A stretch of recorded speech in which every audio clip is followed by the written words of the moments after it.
ሰላም እንደምን አላችሁ ክቡራን ተከታታዮቻችን፣ ዛሬ ይዤላችሁ የቀረብኩት ብዙዎቻችሁ በቮይስ ኦቨር ሪቪው ሰርች የላችሁ ነበር። የተሽከርካሪ ሀገራችን ላይ ገብቷል የኤሌክትሪክ ለስራ የሚሆን መኪና ብዬ ከአንድም ሁለቴ ያሳይቻችሁ ነበረ። በዛሬዎቻችን እንግዲህ እያንዳንዱ ሪቪው እንመለከታለን።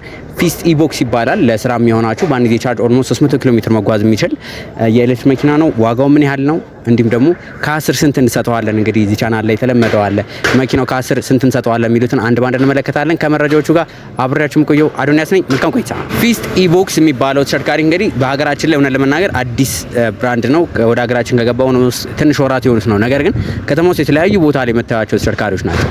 እነዚህ መኪኖች ለምን አይነት አገልግሎት እንጠቀምባቸዋለን? በዋነኝነት ለስራ አገልግሎት ከኋላ እቃ የምንጭን ከሆነ ይሆኑናል። እንዳስፈላጊነቱ ከፋክተሪ ወንበር ኖሯቸው አይመጡም። ወደ ኋላ ስንገባ እያንዳንዱ ነገር ማሳያቸው ይሆናል። መኪኖቹ ምንም አይነት ከኋላ ላይ ወንበር ኖሯቸው የሚመጡ ሳይሆን ለስራ ተብለው የሚመጡ ተሽከርካሪዎች ናቸው። ነገር ግን ከኋላ ላይ እስከ 11 ቶን ያህል የመጫን አቅም አላቸው። ያንን መስታወቱን እንዲኖሩ አድርጋችሁ ለሰው መጫንም መጫን እንዲችል ታደርጉታላችሁ። ኦልሞስት በዛ ከ10 ሰው 12 ሰው መጫን አቅም እንዲኖረው ተደርጎ ሞዲፊክ መሰራት ይችላል።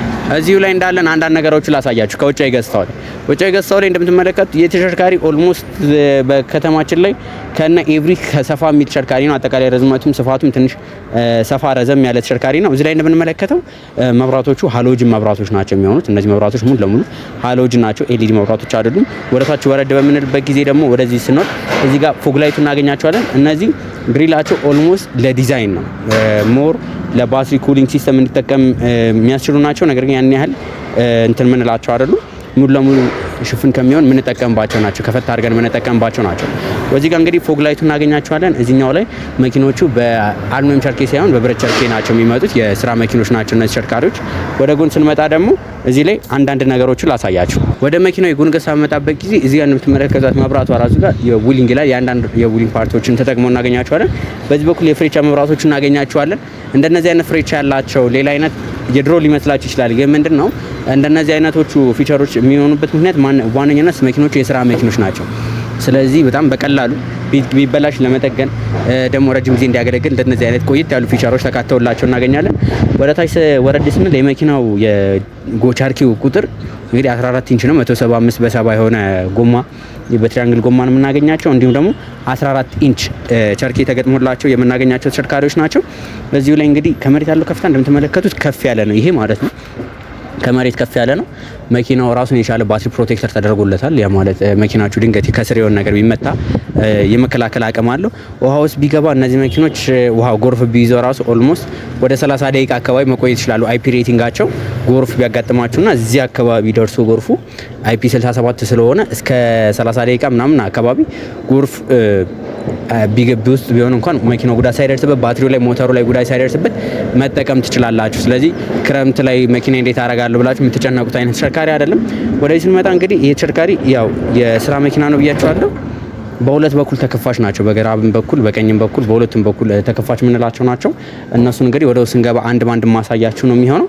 በዚሁ ላይ እንዳለን ግን እዚሁ ላይ እንደምትመለከቱት ይሄ ባለ ሀዲዱ ናቸው። እነዚህ ምንም አይነት መስታወት የላቸውም። ከፋክተሪ ሲወጡ እነዚህ መኪኖች ለስራ የሚባሉ ናቸው። እንደ አስፈላጊነቱ ግን ይሄኛውን እንዲነሳ ተደርጎ ይሄኛው ሙሉ ለሙሉ እንዲነሳ ተደርጎ በመስታወት ተደርጎ ሞዲፊክ መጠቀም ትችላላችሁ። ለሰው አገልግሎት መጫን የምትፈልጉ ከሆነ የሚያዋጣው የጭነት ገዝታችሁ የስራ ሰው መጫን የሚያዋጣ ከሆነ ወደዛ መቀየር ትችላላችሁ ማለት ነው። ወደዚህ ስንመጣ ደግሞ እዚሁ ላይ ያለን እያንዳንዱ ነገሮቻቸው ለስራ ተብለው የተዘጋጁ እጅግ ዘመናዊና ጉልበት ያላቸው መኪኖች ናቸው። ምን ያህል የፈረስ ጉልበት አለው፣ ምን ያህል በአንድ ጊዜ ቻርጅ ይሄዳል የሚለውን በኋላ ላይ አንድ ባንድ ማሳያችሁ ይሆናል። ወደ መኪናው የኋላ ገጽታ በምንሄድበት ጊዜ የመኪናው የኋላ ገጽታ እንደምትመለከቱት እነዚህ በሃሎጅን መብራቶች የምናገኛቸው ናቸው። እዚህ ጋር ፊስት የሚለውን ጽሑፍ እናገኛለን። ዜሮ ኢሚሽን ያው ኤሌክትሪክ መኪና እንደሆነ የሚያሳየን ነው። ብዙዎቻችሁ ጠይቃችሁኛል፣ የተሽከርካሪ ምንድነው ሞዴሉ ብላችሁናል። ፊስት ብራንዱ ነው። ይሄ ደግሞ ኢቦክስ የምትባለው ነች። እና ተሽከርካሪዎች ያው እንደነገርኳቸው የስራ መኪኖች ስለሆነ ያን ያህል ከፍተኛ ብዙ ፊቸር አለው የምላቸው አይደሉም። እዚህ ላይ ራሱን የቻለ ፓርኪንግ ሴንሰሮች ተካተውላቸዋል። እዚህ ላይ እንደምትመለከቱት የፕላስቲክ መከላከያ ተገጥሞላቸው እናገኛለን። እቃ ለመጫን ለማውረድ እንግዲህ እነዚህ መኪኖች ላይ ምንም ችግር የለውም። ይሄ ላይኛውን ከፈት ስታደርጉት እዚሁ ላይ ሙሉ ለሙሉ አውቶማቲካሊ ይሄን ሳብ ስታደርጉት የሚከፈት ነው። ትንሽ ሰፖርት ያደርጋቸዋል። ሙሉ ለሙሉ አውቶማቲክ ነው የምላችሁ ባይሆንም ሰፖርት ያደርጋቸዋል። ያው እዚህ ጋር እሱን ክፍት አድርጋችሁ እቃ መጫን እቃ ማውረድ ስላላችሁ እንደምትመለከቱት ከኋላው ተለቅ ያለ ነው እቃ መጫኛ ቦታ ያለው። እዚህ ላይ እንግዲህ በ11 ቶን ነው መጫን የሚችለው የመኪናው የመጫን አቅም እንግዲህ 11 ቶን ነው። 11 ቶን የመጫን አቅም አለው። እነዚህ በአልሙኒየም ናቸው። በአልሙኒየም መሆኑ ይሄኛው ለምሳሌ ጭነት በምጭኑበት ጊዜ ጭነት ስታወርዱ ስትጭኑ እዚህ ላይ ይጫጫርብኛል ይጎዳብኛል ብሎ ማሰብ ነገር የለም። ይህ እንግዲህ ሙሉ ለሙሉ ከፋክተሪ ነው ለስራ ተብሎ የመጣው መኪናው። ስለዚህ ይሄኛው መሆኑ እቃዎችን መጫን ማውረድ ስላላችሁ ትንሽ ልዩነቱን ላሳያችሁ። ከታች ጋር እዛ ጋር የሚታያችሁ ከሆነ ወደ ውስጥም ገብቼ ላሳያችሁ እችላለሁ። አሁን እዚህኛው ላይ ያለውና እዚህ ጋር ያለው ትንሽ ልዩነት አለው ሁለቱ።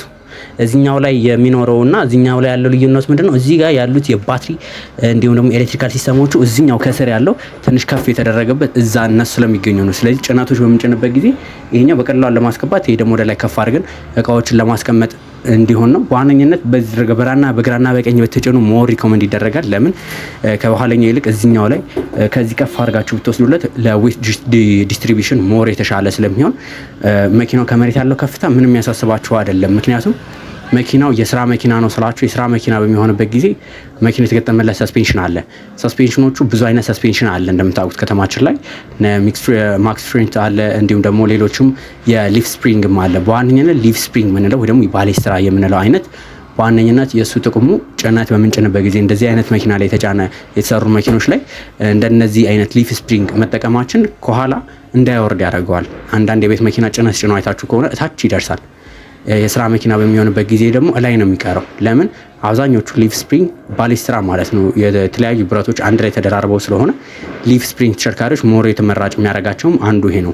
ይህም ተሽከርካሪ ለኋላው የተገጠመለት በዋነኝነት ሊፍ ስፕሪንግ የምንለው የሰስፔንሽን አይነት ተካቶለት የቀረበ ነው። ስለዚህ ከሞላ ጎደል የተሽከርካሪ ጥሩ ነው ብለናል። ውጫዊ ገጽታውን ውስጣዊን አይተናል። እናንተ ደግሞ አሽከርካሪዎች የምትሆኑበት ከውስጡ ናችሁ ደግሞ የምትቆጣጠሩበትን እያንዳንዱ ነገሮች ደግሞ አንድ ባንድ ላሳያችሁ። ወደ መኪናው ውስጣዊ ገጽታ በንገባበት ጊዜ እውነት ለመናገር የመኪናው ውስጣዊ ገጽታ የስራ መኪና ትክክለኛ የስራ መኪና ይሄ ማሞቅ የሚችለው ወንበር ምናምን ማሳያችሁ ሌላ ጊዜ ማሳያችሁ እዚህ ላይ ኤክስፔክት እንዳታረጉ የላቸውም። ሙሉ ለሙሉ የስራ መኪኖች ናቸው። እዚህ መኪና ላይ ከዳሽቦርድ በመጀመርበት ጊዜ ሀርድ ፕላስቲክ የሚባል ሙሉ ለሙሉ ፕላስቲክ ማቴሪያል የተሰሩ ናቸው። ሀርድ ፕላስቲክ የሚባል ማቴሪያሎች የተጠቀሙ ናቸው። መሪውም እንደምትመለከቱት ሙሉ ለሙሉ የሀርድ ፕላስቲክ ናቸው። እዚህ ጋር ኤርባግ አላቸው። ያም ቢሆን እዚህ ጋር አንድ ኤርባግ ተገጥቶላቸው እናገኛለን። ወደዚህ መጣበት ጊዜ መኪናው ድራይቨር ዲስፕሌይ ራሱ በጣም ትንሽዬ ዲጂታል ዲስፕሌይ አለችው። በጣም ትንሽዬ የሆነች የዲጂታል ዲስፕሌይ አማራጭ አላችሁ። እዚህ ጋር እንደምትመለከቱት በግራና በቀኝ የምትመለከቷቸው እንግዲህ መኪናው በሰዓት ስንት ኪሎ ሜትር እየተጓዘ እንደሆነ ነው። መሀል ላይ የምትመለከቷቸው እንግዲህ መኪናው ኦዶ የምትለው እስካሁን ስንት ኪሎ ሜትር ተጉዟል የምትለው ነው። ስንት ትሪፕ ላይ ስንት ኪሎ ሜትር ተጉዟል ያሳያቸዋል። እዛው ላይ ደግሞ ከረንት እንዲሁም ደግሞ መኪናው ምን ያህል ቻርጅ እንደቀረው የሚያሳያችሁ ነው። በቀረው ቻርጅ ምን ያህል ኪሎ ሜትር ይጓዛል የሚሉትን አንድ ባንድ የሚያሳያችሁ ነው።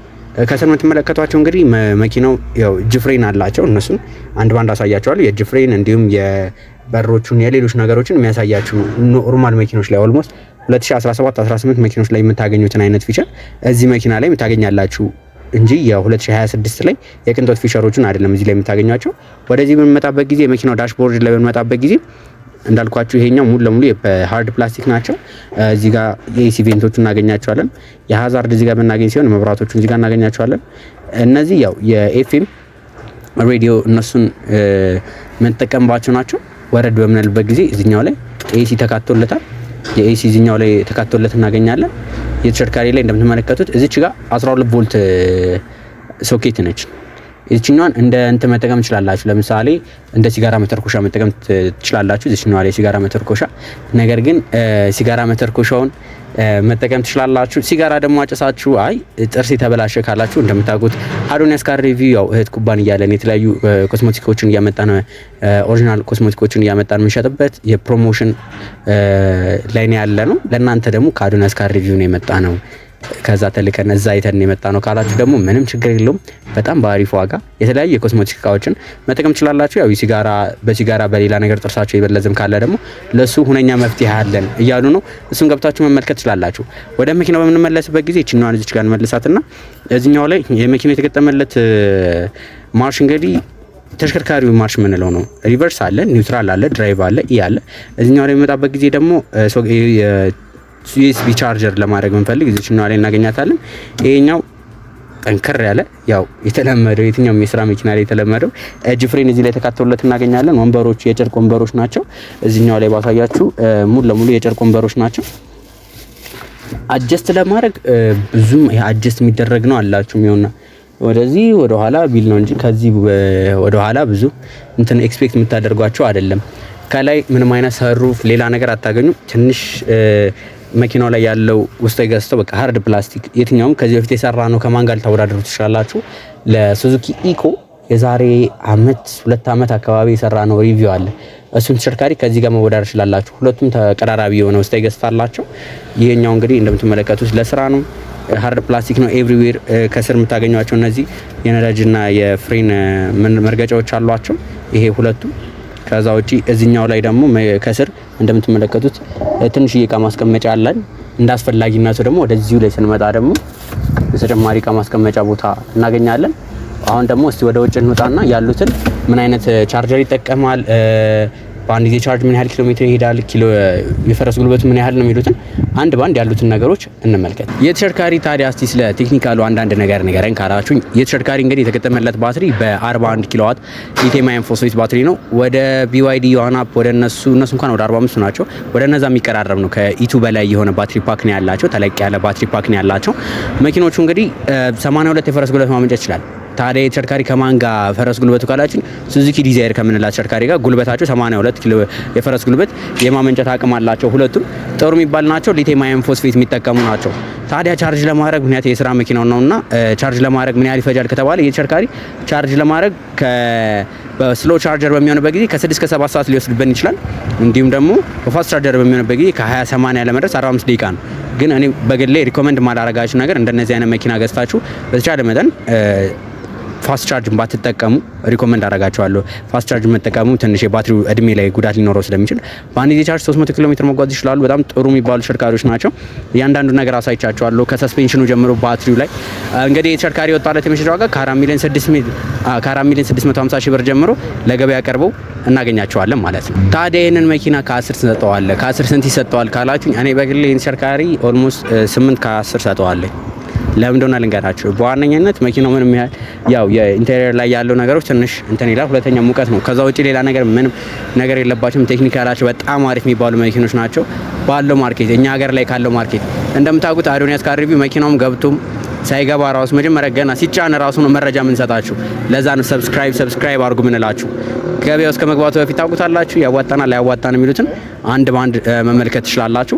የተሽከርካሪ እንግዲህ 4 ሚሊዮን 650 ሺህ ብር ይባላል። ይህን ተሽከርካሪ ማግኘት ከፈለጋችሁ እንደተለመደው ከስር ማግኘት ትችላላችሁ። እንዲሁም ደግሞ ይህንን ተሽከርካሪ ጨምሮ ሌሎቹንም እጅግ ዘመናዊ ቅንጡ የሚባሉትንም ተሽከርካሪዎች እንዲፈተሽላችሁ የምትፈልጉ ከሆነ ይታወቃል።